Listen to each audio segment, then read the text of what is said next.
الحمد للہ الحمد للہ الذی شرفنا علی سائر الامم برسالت من اختصہ من بین الانام بجوامع الکلم وجواہر الحکم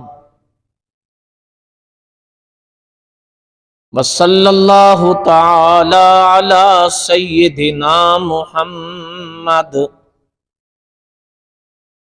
الذی ارسل الی العرب والعجم وعلی آلہ وصحبہ الذین هم بحور العلوم والحکم اما بعد فاعوذ باللہ من الشیطان الرجیم بسم اللہ الرحمن الرحیم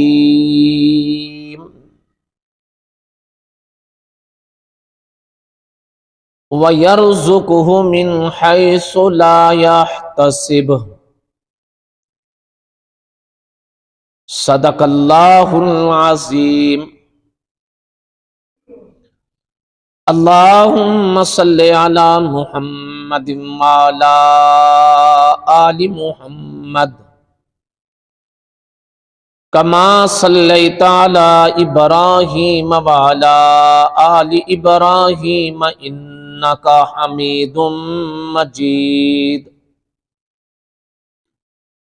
اللہم بارک علی محمد وعلی آل محمد کما بارکت علی ابراہیم وعلی آل ابراہیم انک حمید مجید۔ معزز سامعین،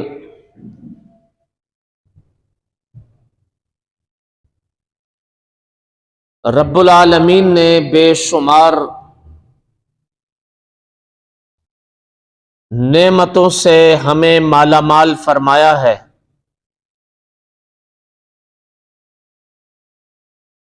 اس قدر نعمتیں عطا فرمائی ہیں کہ اگر ہم ان کو گننا شمار کریں تو شاید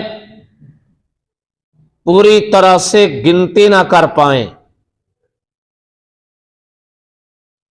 خود قرآن کریم نے ارشاد فرمایا وَإِن تَعُدُّوا نِعْمَتَ اللَّهِ لَا تُحْصُوهَا،